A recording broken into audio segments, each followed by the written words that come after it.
guyyaa har'aa waa'ee shaalaqaa Daawit Walda Giyoorgisii fi Taklee kan jedhan wanna isaan odeessan tokko soba ta'uusaan dhiyeessaa. Seenaan ragaadhaan qabeen dhiyeessaa. Seenaa isaanii soba ta'ee akka kufuun irratti hojjedhaa. Na dhaggeeffadhaa. Uummataaf dabarsaa.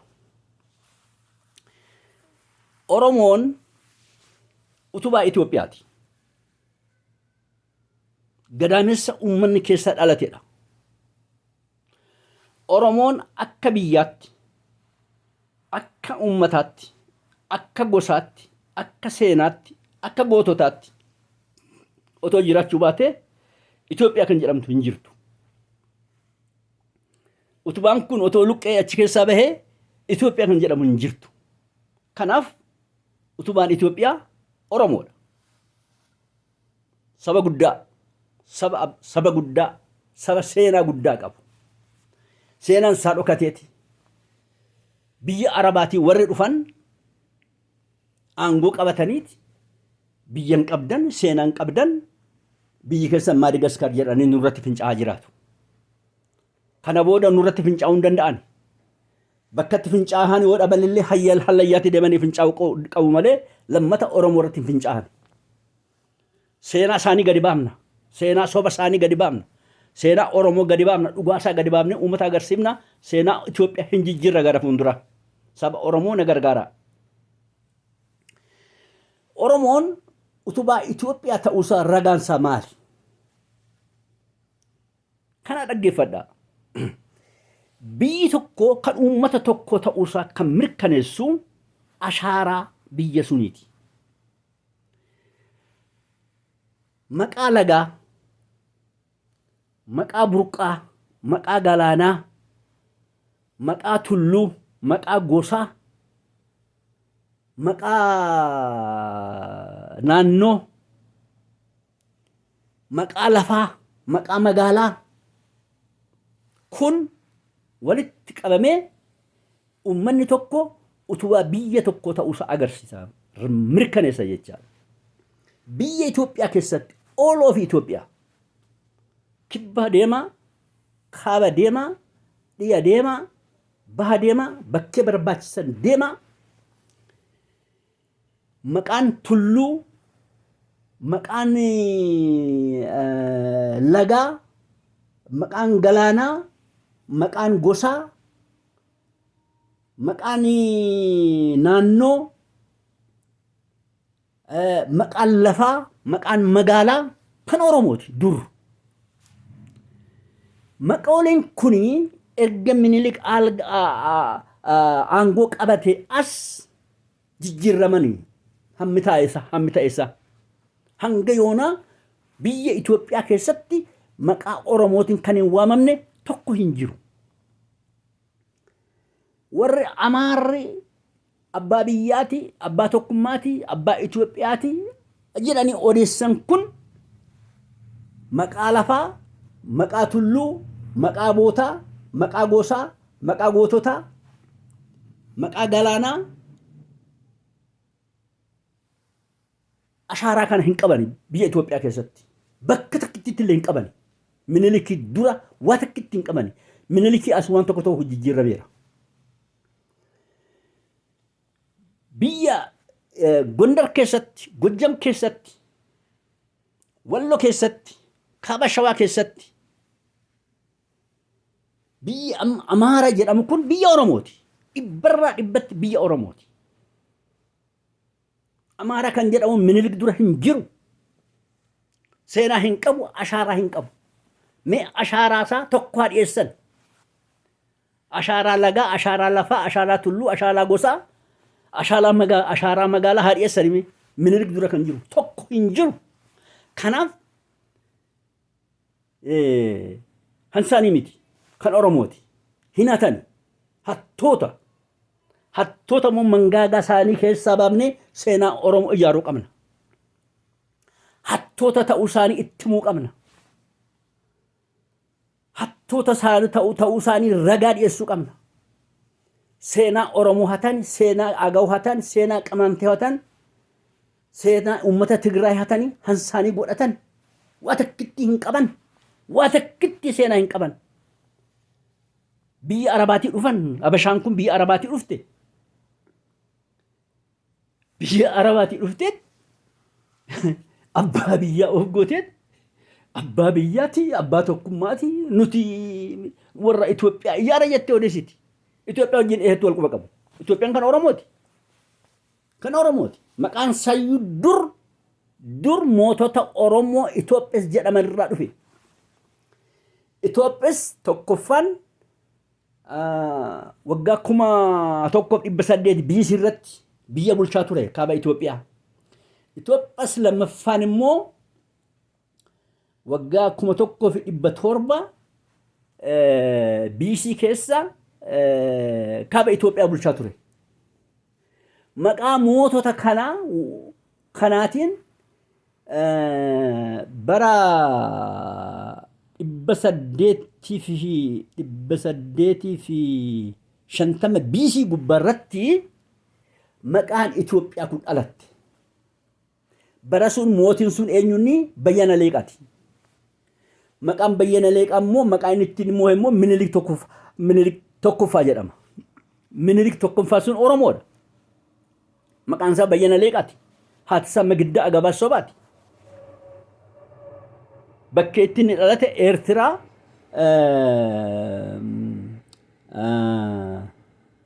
lafa tokkotti jira Addee Shangalaa bakka jedhamtutti dhalate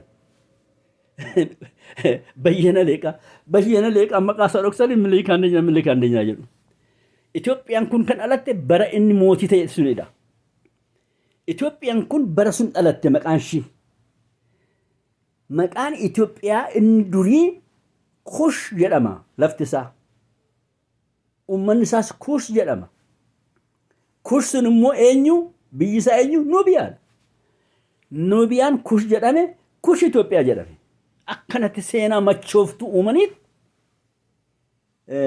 Oromoo hundee ilmoo namaa abbaa Afrikaa utubaa Itoophiyaa seenaa dhabeettii isa godha jechaadha.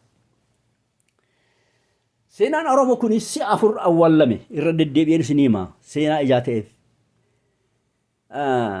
Kush jala awwaalame, Itoophiyaa durii jala awwaalame, Nuubiyaa jala awwaalame, Gaallaa jala awwaalame seenaa dhabeettii ta'e. Seenaa Oromoo eessa akka bahe, eessa akka ture, eessatti akka biyya jiraachaa ture hanimame hin jiru.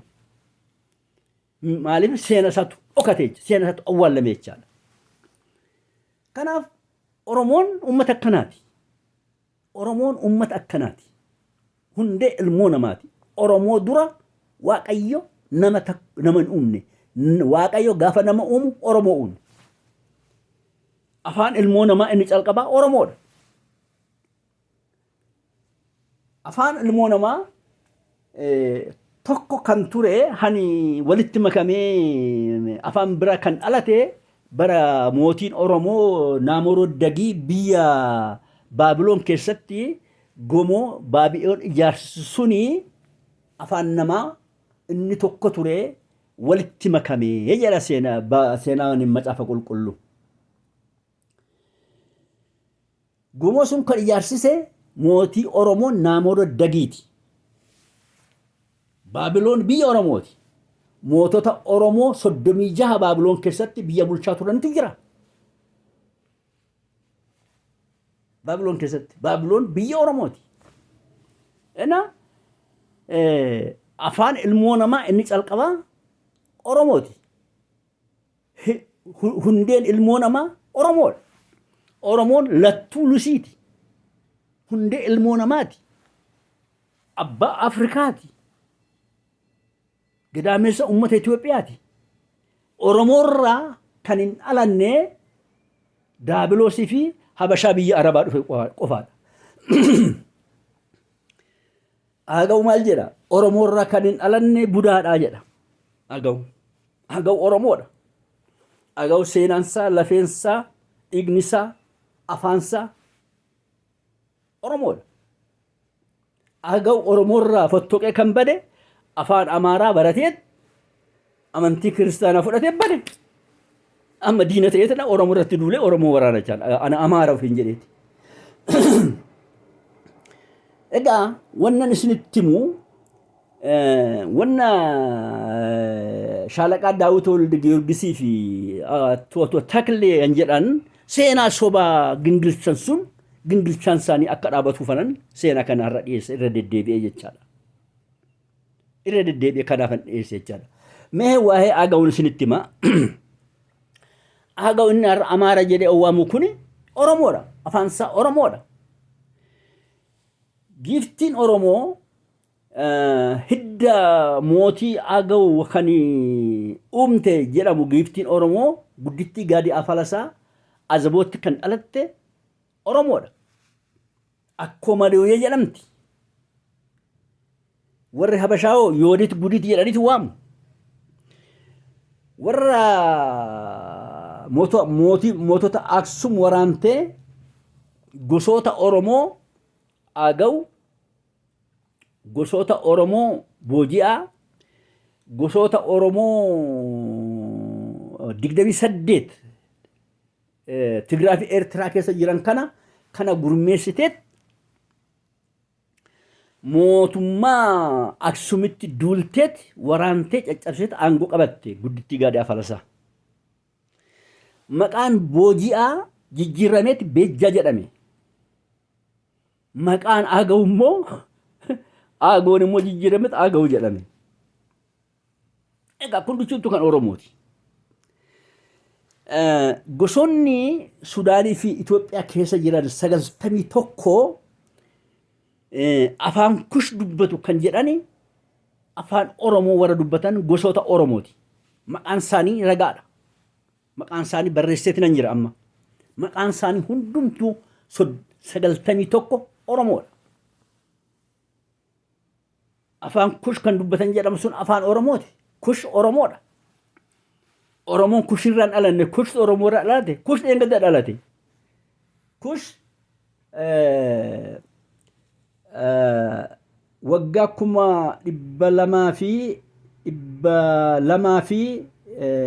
290 BC gubbaarratti dhalate Kush. Waggaa 5,000 ta'ama walitti jechaadha. Eengadda dhalate namni kun.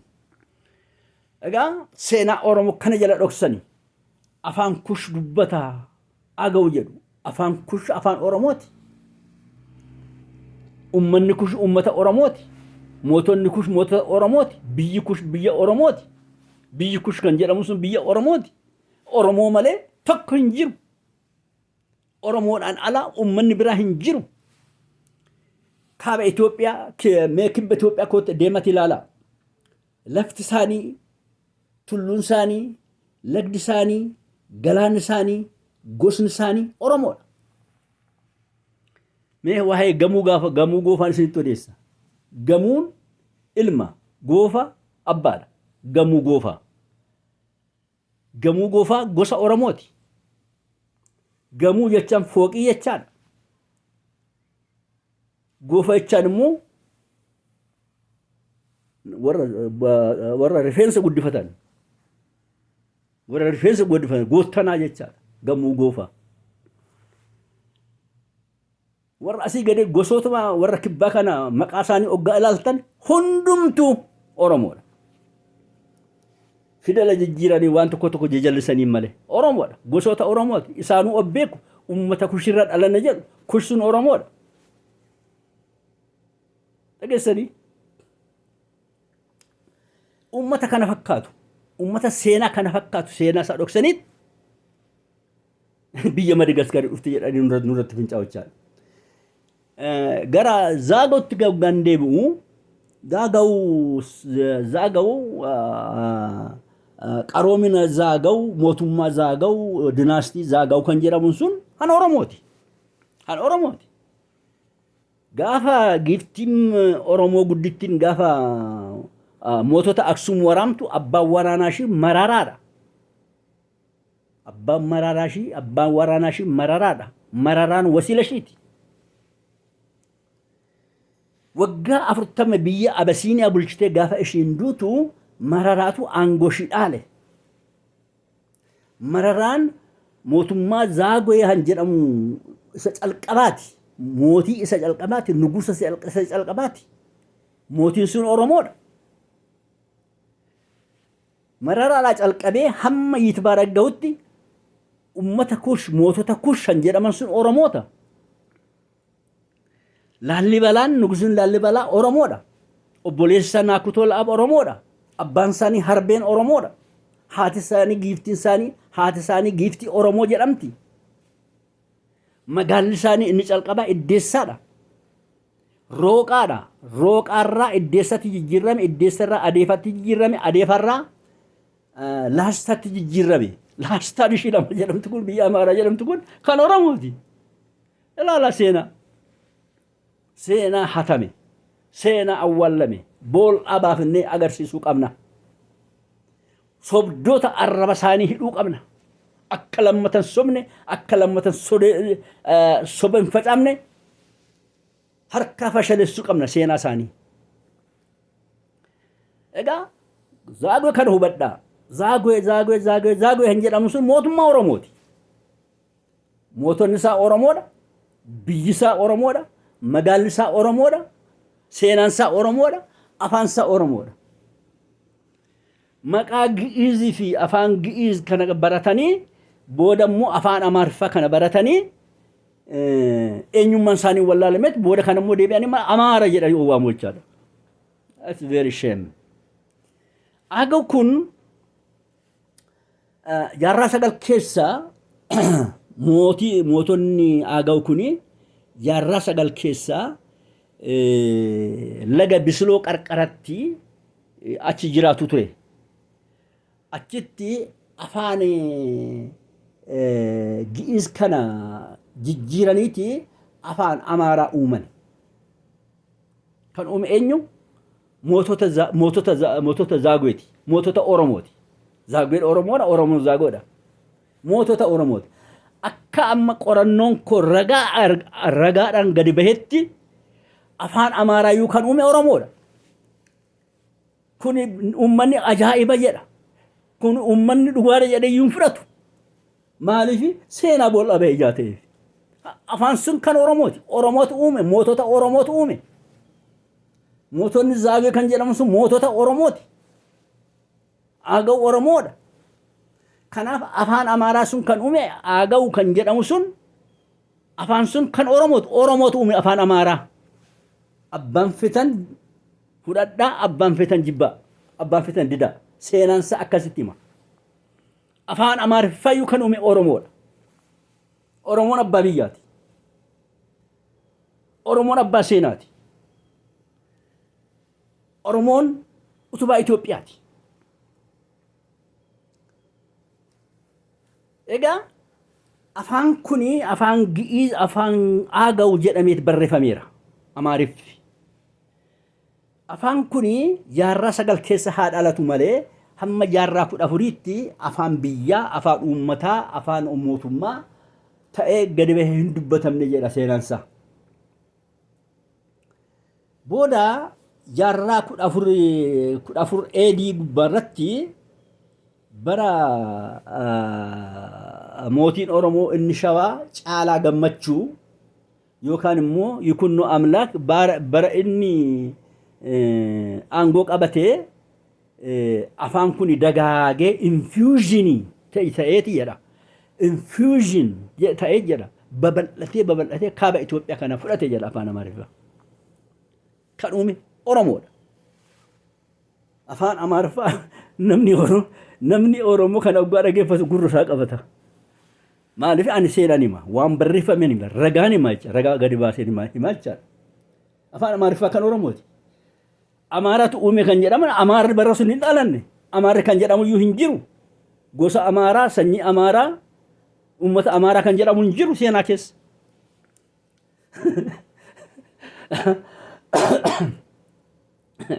Waan nama kofalchiisaa kuni egaa namni kana amanee fudhachuu baay'ee isa dhiba dhugaa Waaqayyooti kuni seenaadha kuni kaa seenaadha. Seenaa boollaa baheedha. Seenaan kun seenaa guddaadha. Afaan Amaariffaa Amaara miti kan uume. Amaara kan jedhamu hin jiru biyya lafarra. Amaara kan jedhamu eenyu? deddeebiseen yeroo darbes nimeera ammas irra deebi'eenan hima Amaara ka jedhame waamamu eenyu hoo jettanii gosoota Oromoo Aagaw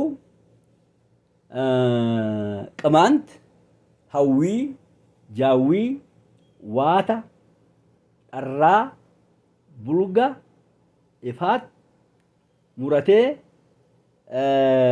Dhummugaa Gaafataa Jiruu warra Iluu warra Qaalluu warra Himannoo warra Baabboo warra Noolee Raayyaa jara kanatu Amaara jedhamee waamama jechaadha. Gosni kun odoo achi bulqa'ee bahee Amaara kan jedhamu hin jiru. Maqaan isaayyuu hin jiru. Qilleensa gubbaarra hin jiru. Lafarra dhiisaati. Dhageessanii? Amaara jechaan artificial. Maqaa artificialaati. Maqaa afaaniin uumame. Maqaa artificiala. Maqaan namaa miti. Maqaa uummataa miti. Maqaa seenaa miti. Jara kanatu gadi yaa'e Oromoon biyyan qabu. Walloo mee isin odeessa waan isaan odeessan tokko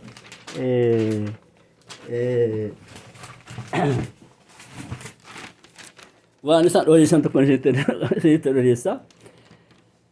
Shawaani biyya Oromoo miti. Arsiin biyya Oromoo miti. Wallagga biyya Oromoo miti. Harargeen biyya Oromoo miti. Mee soba isaanii ilaala. Soba isaanii kana waan qabdanii waraana. Humna qabdaniin waraana. Walloo maqaan isaa Lakomeensaa jedhama. Wallagga Bizaamoo jedhama. Arsiin Fixa Garaa jedhama. Harargeen Daawwaroo jedhama. Ilubbaabor Inna Raayyaa jedhama. Salaalee immoo Giraariyaa jedhama. Jedhaniit soba gingilchuu. Sobni isaanii gingilchaa dhaabbii hin qabne kana gingilchu soba isaanii. Maqaan kun seenaa keessa hin jiru. Isaantu uume. Maqaa hin jirre uumaniit biyya Oromoo miti. Oromoo afaan isaa malee uummatni isaa afaan malee seenaa hin qabu. Afaan malee biyya hin qabu hin jedhu. Warri biyya hin qabne warri seenaa hin qabne akkana hin jedhu jechaadha. Seenaa maal qabu isaan? Seenaa takkitti hamma eegee fardaa qal'attu seenaa hin qaban. Hin qaban. Seenaa isaanii seenaa Oromoo hataniiti. Seenaa Agaw hataniiti. Seenaa Qamaantaa hataniiti. Seenaa gosoota Oromoo hataniiti. Daawit Walde Giyoorgis maal jedhe? Oromoo nutu simatee biyya kennee fi biyya barsiisee jedhee tira gadi bahee tira miidiyaa irratti bahee dubbateera. Eenyu isaan an biyya Oromoo biyya barsiisan kun? Eenyu jedhamu? Eenyu mee gosa keessa nutti himaa jennee waggaa gaafannu gosa hin qabnu gosni sanyii hin qabnu sanyiin hani gagareeti jedhu. Mee uummata keessan nutti himaa jennan nuti uummata hin qabnu nuti Itoophiyaawidha jedhu. Uummata sanyii hin qabne ummata saba hin qabne Oromoodhaan saba hin qabu sanyii hin qabu jedhu jechaadha. Gadi baaniitina ummata keessatti warra kana ragaa bahanii ofii isaaniiti.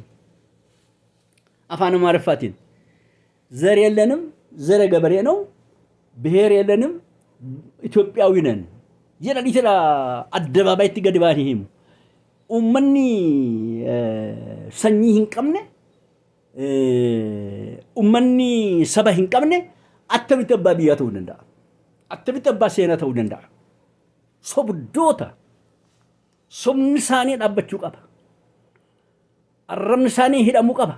Seenaa gadi baafnee arraba isaanii hidhuu qabna.